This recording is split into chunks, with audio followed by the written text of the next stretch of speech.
Good morning and welcome to Bloomberg UK. I'm Kriti Gupta in London. Let's dive right into the stories here. UK Prime Minister Keir Starmer has faced his first PMQs since winning the top job. Meanwhile, Chancellor Rachel Reeves says the UK is, quote, open for business ahead of her first overseas trip to the G-20 financial ministers meeting over in Brazil. Foreign Secretary David Lammy also aiming to reset the nation's ties with India with an early trip to New Delhi. A lot going on. They're already deploying their folks around the world to really put the UK back on the map. Let's dive into this week's UK political scene. I'm joined now by Bloomberg's EMEA News Director Rosalind Matheson and Managing Editor Adam Blenford joining me around the table, plus a special guest this morning, Patrick Thomson, CEO of EMEA's Asset Management for JPMorgan. Look, there's a lot to digest. Patrick, I'm going to put you on pause for a second. Roz, let's go straight to you. It feels like the theme of this week and this theme really of this new kind of administration has been put UK back on the map with a lot of its international allies. How is that going?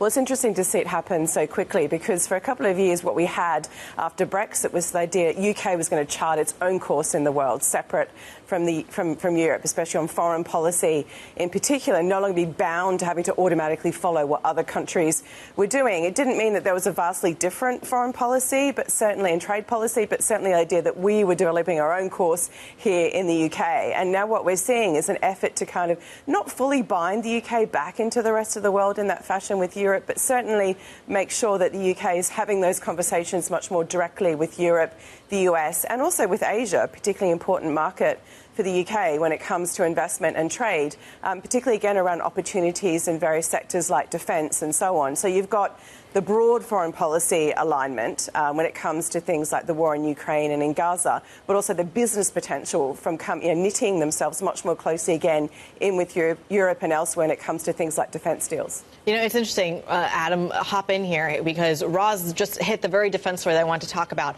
Keir Starmer has had a very quick start, really thrown in on the deep end, first with the NATO summit, then with the event at Blenheim Palace as well. Yes, he's trying to kind of spread his wings across the European political scene as well. But from a market's perspective, he's been seen as this kind of new era of stability in the UK. We're going to go into the financial markets in a moment. But how long does that continue? Is this the honeymoon phase for the Labour government? Yes, to some extent there is a honeymoon phase. He was returned at the election with a large majority. So in terms of his ability to get stuff done here, pass legislation, advance his agenda, he's pretty much unchallenged. Note, asterisk, there was a small early rebellion on a measure in Parliament just the other day, and he suspended, removed the whip from 7 Labour MPs. And there are a few issues within that cohort brewing that we'll probably see going forward. A number of little things, significant issues actually, in terms of things like social issues and welfare benefits over time. But the external presentation that Starmer and his Chancellor Rachel Reeves have been doing is something they've been building up to for quite a while. You know, it was back at the beginning of 2023 when they went to Davos and they used that same term. Yeah. The UK will be open for business. They previewed it 18 months ago. They're saying it today. It's the same phrase. They're finally getting to put into action what I suppose they're thinking about reorienting the UK, fixing perhaps the UK after the Liz Truss inspired sort of market route. So, you know, now we're getting into the area where they think they can try and make a difference. Man, you're leading me to the perfect question for Patrick. Patrick, bring the financial in here. Sure. This island of stability and emphasis on island that it seems to be the UK is kind of taking on, first in terms of foreign policy, as Ross pointing out, then in terms of that domestic story, the open for business.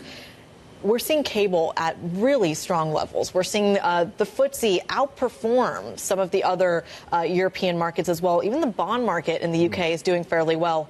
How long does that last? Well, look, I think it's all to do with the predictability of the economic policy. Is it stable? Are they going to follow through on the detail? As Adam notes, you know, they made a strong start engaging with business, putting investment at the heart of the growth agenda. And that's something clearly as large asset managers we welcome. Very deliberate engagement. And then let's see on the policy front, you know, what does that actually mean? They've talked about doing some consolidation on pensions. The King's speech was interesting. It had some things in there. So we're waiting to see for the evidence, but for sure a strong start to put, you know, economic growth at the heart and having financial services as part of that engine of growth. How believable is that open for business story, specifically when it comes to the dynamic with Europe? And at a time when Europe in particular is dealing with a lot of geopolitical volatility, it feels like the UK and Europe quite literally switched roles in this part of the world. How believable is it that Keir Starmer will be able to forge those ties with France, Germany, Italy, etc.? So if you look at it from an asset management perspective, an investor's perspective, and the UK has done an amazing job about attracting international capital. So I'm chair of the Investment Association, and we represent almost $9 trillion worth of investment here. Yeah. Much of it actually from overseas. So I think there is absolutely a credible story here. The UK has all of the regulation, the policy support, the infrastructure to continue to grow and harness that investment capability. So I think that's pretty well understood by investors. As I said, what we look for is the detail in terms of the economic policy. We want to see that consistency. We don't want to see any U-turns, and we want to see that following through into actual deliverables so that we can put our clients' money to work.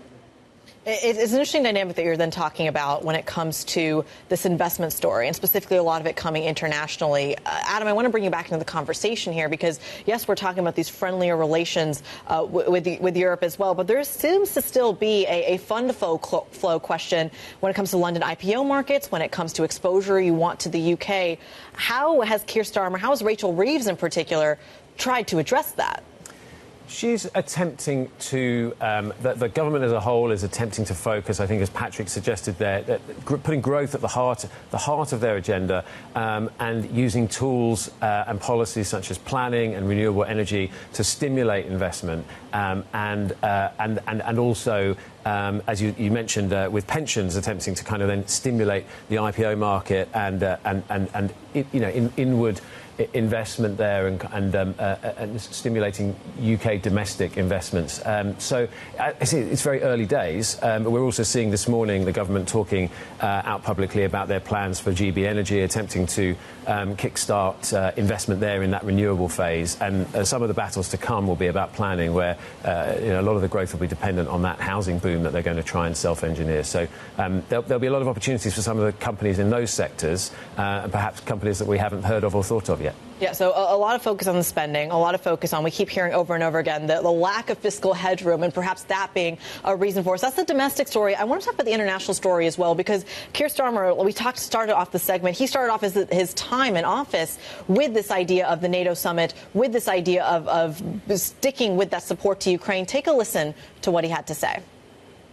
Can I thank the Leader of the Opposition for not only raising the question of Ukraine, but doing it in a way which can maintain the unity across this House, which has been so important to the Ukrainian people. And I can assure him that we are, of course, talking to Ukraine about how they deal with the Russian aggression that they have been facing for many, many months. And I will continue to try to do that in the way that he did, which is to reach out across the House to share such information as we can to maintain the unity that is so important. So Keir Starmer there talking then in response to a question from none other than Rishi Sunak in the PMQs. Roz, I want to bring you back in because as we talk about this question of lack of fiscal headroom in terms of investing in the States, or excuse me, domestically, I can't help it, I'm American, I always think the States, but investing back in the UK. On the international front, it feels like he's making some strides and really kind of saying, look, the UK wants to be a leader on foreign policy. Do they have the money to do that? Well, that's been a big question for a lot of time, and that's why they're actually better, to be honest, together with Europe and the US working together on foreign policy. I mean, the UK-US relationship is going to be really important for Keir Starmer. It's an important relationship for the UK over a long time, you can see, but it's also personality dependent. I mean, Boris Johnson and Donald Trump had a fantastic rapport and they worked very closely together. Theresa May and Donald Trump, not so much, really. That was a bit tense. And the same with Joe Biden and Boris Johnson. You can imagine Keir Starmer would be more comfortable with a Harris administration than another Donald Trump administration, particularly when it comes to the trajectory of foreign policy on things like Ukraine, Gaza and so on. But you can imagine either way, whether it's Kamala Harris or Donald Trump in the White House next year, we're seeing a much more protectionist US. The domestic environment in the US economically is towards that protectionist bent. And so are you going to see tensions bubble up between the UK and the US when it comes to trade and investment and business? And we saw a bit already competing a little bit for the AI dollar. We saw signs of that already. And so they are going to be fighting to some extent over some of these trade relationships and some of this money. And the UK really is still, you know, in terms of scale, is just so much smaller when it comes to having that money to play with. And we should mention that even in the Inflation Reduction Act over in the States, the UK has carve-outs that are specific for its own defense, even for life sciences, I believe, as well. Patrick, a final question to you. Sure. How do you factor that in to an investment portfolio, to an investment decision? The geopolitics, the relationship with the States, even the defense policy here in Europe, how does it show up? Sure. So these are all important factors. We consider all of them. There are many other material financial factors that we analyse. The reason that we're constructive on the UK is because the not only what the government has been saying about putting investment at the centre of their economic growth plans, and I think really looking to try and unlock some of that capital, and I pick up on a point that Adam made, I think, which is that if you do consolidate, for example, the pension funds, we have £1.4 trillion worth of pension fund money, defined benefit pension fund money. If you can consolidate that, you get more scale, you get more investment, shared risk, and investment in productive finance. So we've got some fantastic examples of where that's worked. I think the local government pension schemes is a great example. I think there's much more to do. That unlocks a tremendous amount of capital that will invest back into the UK economy, in my view. Currently, as a percentage of, to address your point, as a percentage of the index, I mean, it's less than 3%. Yeah. And so looking at ways of attracting that capital and giving certainty to investors, but I think really importantly, also having less of a sort of safetyism approach. Unfortunately, over the last few years, we've tended to have a sort of risk-off attitude in the UK, manifested visibly with all the pension funds being compelled or encouraged to invest in long-dated government bonds. I think that's a perfect example. And I think we really do need to get those animal spirits back. We're constructive. When you look at, consumer spending, you look at all of the metrics, you look at inflation, unemployment, to your point on interest rates, that is a very constructive environment for us to then lean in and invest in businesses that can make better use of that capital. Patrick, you've given me so much, and because you just did that, I'm not letting you go just yet. Bloomberg's Rosalind Matheson and Adam Blenford, though, thank you so much for giving us that crucial context. And as I said, staying with us, Patrick Thomson from JPMorgan Asset Management. Plenty to dive into ahead. Stick with us. This is Bloomberg.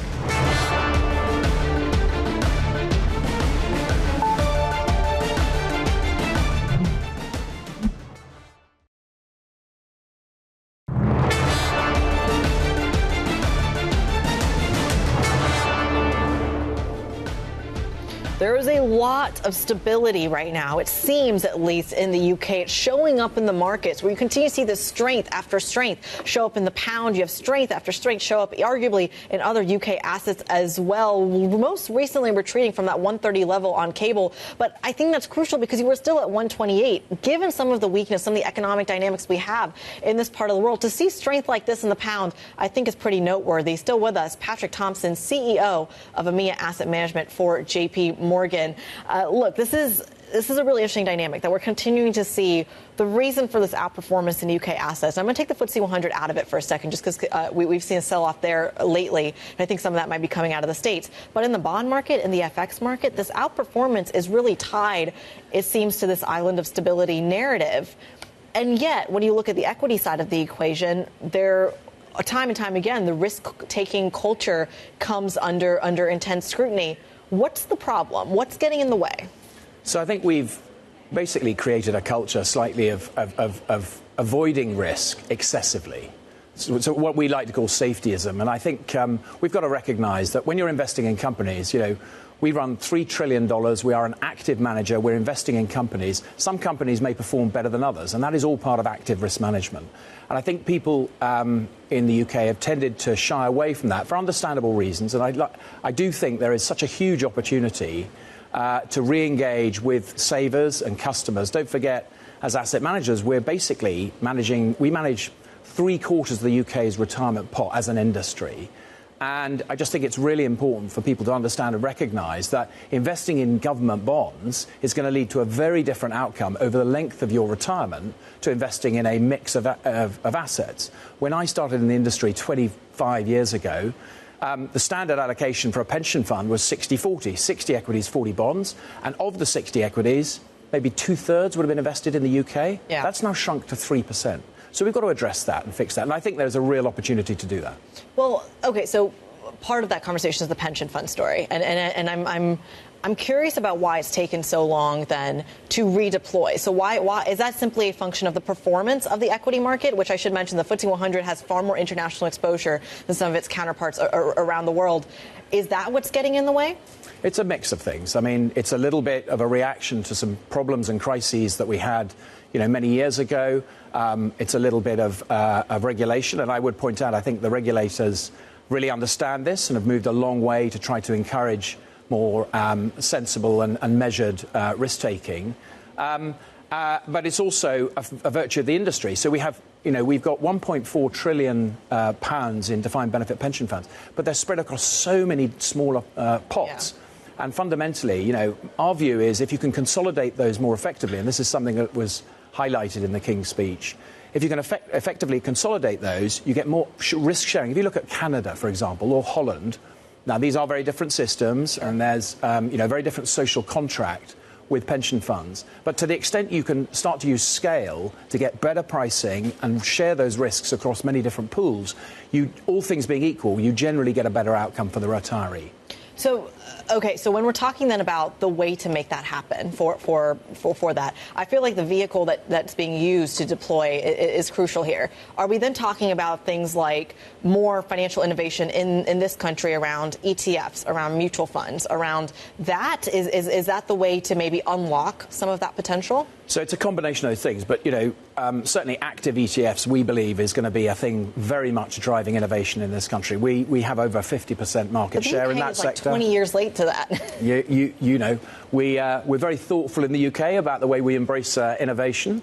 And we're very excited about the opportunity within active ETFs because there's no question that is more modern engineering, allows better transparency, a better price discovery. And so seeing that really come through, and the growth rates are really extraordinary in Europe at the moment. Yeah. So super encouraged by that. But I think it's also going to take government intervention because there is legislation, the Pensions Act, that makes sure that fiduciaries quite rightly, look after the benefits for the retirees. And so consolidation is not an easy thing to do, but we think it's the right thing to do. But you say a thoughtful approach, which I think is interesting phrasing there. Then you have to fold that in with the IPO story as well. And I think one of the criticisms of listing on the London market has been you could very easily go to New York and get your stock trading at several multiples. You could even make that argument for Paris, Frankfurt, and Milan at certain points in market history. How do you address that problem, the multiples issue that the London stock exchanges are handling? So I think that it's a well-known story, and part of it is investor appetite for these sorts of IPOs and again, when you look at the equity risk-taking culture that we had for many, many years that helped grow the City of London, I think we've rode back from that a little bit, and I think we do need to examine that again. And I think that having investments in technology companies, early stage, venture, growth, life sciences, makes a lot of sense so long as it's in a diversified portfolio and you're not overly exposed to a single risk factor. So I think having that discussion, that adult discussion around taking risk, what does it mean? What is the outcome that you generate for your pensioners? I think is something that the government is engaged on. We're certainly helping the Treasury to think about that. And I think it's a huge opportunity for the country. All right. Patrick Thomson from JPMorgan Asset Management walking us through the dynamics of why you should be more positive on the UK. Here might be one reason coming up. We're going to dive into the corporate space, which, by the way, the outperformance is, again, right here in the UK. Unilever shares jumping after its latest results. And we're going to dive into the consumer goods story and why they're standing apart among the broader market sell-off. Stick with us. This is Bloomberg.